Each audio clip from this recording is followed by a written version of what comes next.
This video contains a spoiler that WWE.com themselves spoiled. If you don't want to know, please turn off the video.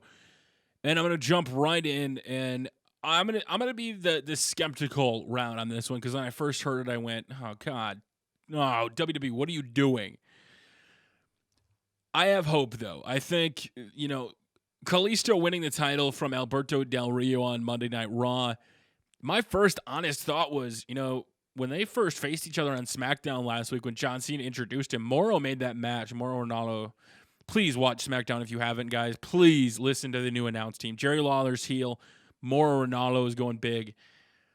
They made the match feel like a big fight feel. Michael Cole didn't. It just kind of killed it for me on Raw. So I said, I would love to see a rematch on SmackDown. I want to see Morrow call it. I want to see, the difference between the two.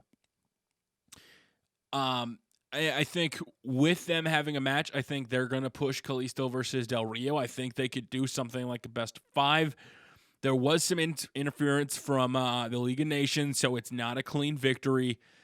So they will face at the Royal Rumble. Now, some people have compared this to Christian and him taking away the title.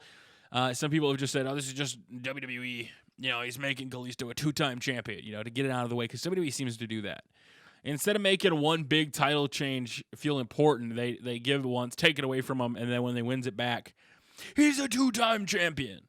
So there's that aspect of this with Kalisto. Kalisto, he has got to capitalize on Sin Cara being gone. The Lucha Dragons in NXT were awesome. I thought it was a great revival for Sin Cara, not the original Sin Cara, the new one. And I thought, okay, this is a great way. Hugo can do his thing.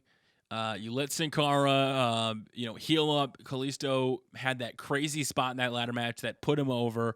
The fans are going for Kalisto. He wins the title. People got all crazy.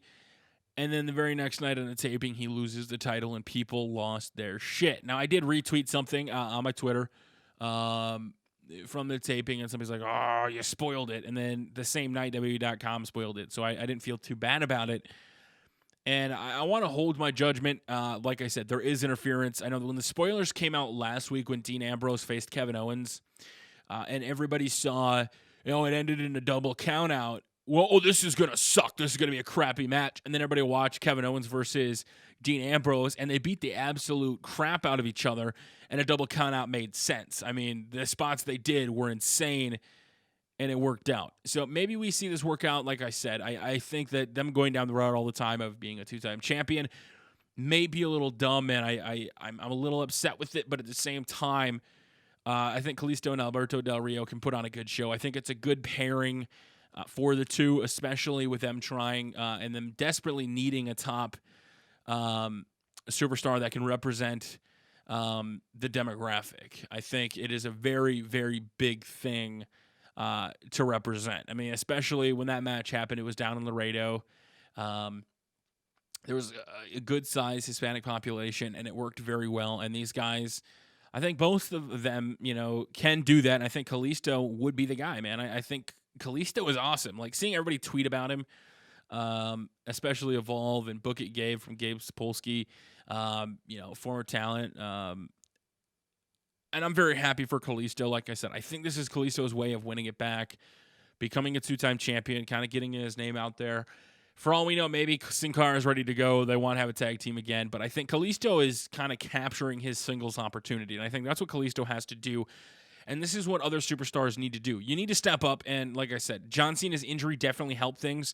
When Alberto Del Rio lost on Monday Night Raw, people said, well, see, it was evident that John Cena was going to win the title anyway. Well, is it? Was it? I mean, probably Cena would win the title back. But when plans change, injuries happen. You got to deal with them. And I think they dealt with it. The outpouring of support for Kalisto on Twitter was amazing, and I think on Thursday when he gets screwed, I think it's going to be the same thing. I think a lot of people are going to come out like, oh, Kalisto deserved it. Stupid interference. We already know WWE announced, which is also a spoiler for the Intercontinental Championship match. It's just what they're going to face at the pay-per-view. It's going to be a last man standing match between Owens and Ambrose, which is awesome, and I'm excited for it. So I'm not against these guys having a rematch for the title. Like I said, I think if they just go the simple, predictable route of, a 2-time champion, it would make sense. Kalisto in the absence of Sin Cara, went out there and did more than I think a lot of people thought he would. Because the biggest problem WWE has is, okay, he just had this spot. This spot was over with everybody. Everybody's been talking about this ladder spot. Cerrito Sol off the top of the ladder, and then they don't do anything with him. Well, they did do something with him. They gave him a title. And I know with U.S. titles and IC titles in the past, Curtis Axel, Zack Ryder, we are very skeptical, and a lot of people have a right to be skeptical when it comes to Kalisto. I think that whether they're just filling a void or they really want to push, who's going to be the next top Hispanic superstar, I think that is definitely a good route to go. I think Kalisto is definitely getting over with the fans. Alberto Del Rio still gets some heat, and I think Alberto Del Rio is still good to watch. My biggest complaint of Del Rio is always the cross arm bar. I'm like, you don't have that finisher that can kill, take somebody out of nowhere, and that's where his enziguri kick comes in, his big boot to the face comes in, and that's all I've ever wanted from Del Rio. I've wanted that out of nowhere blow or kick that could end a match, and that started with him cashing in the briefcase, and he's been doing it more and more and more, and then the diving off the top rope. I think Alberto Del Rio has evolved his game. I think these two are going to put on a hell of a match. I can't wait to see it. I'm not going to judge just because of last week's spoilers, man. And I think the big thing I want to emphasize, and this really is because I did not watch SmackDown for 8 months. SmackDown's announcing with Heel Lawler, Mauro Ranallo.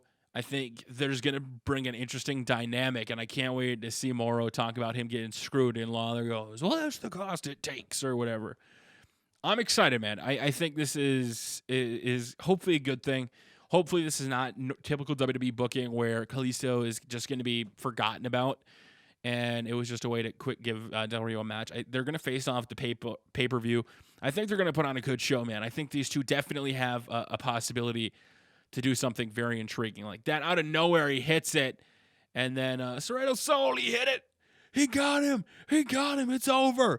1, 2, 3. Oh, no, Del Rio kicked out, or we just have to pretend that was some interference from the League of Nations. So, like I said, they'll count out interference. Just wait and see how it plays out, but I definitely highly suggest you guys check out SmackDown, listen to the commentary. I was all for a rematch. This was the first time that when they announced a rematch on SmackDown, I went, oh, God.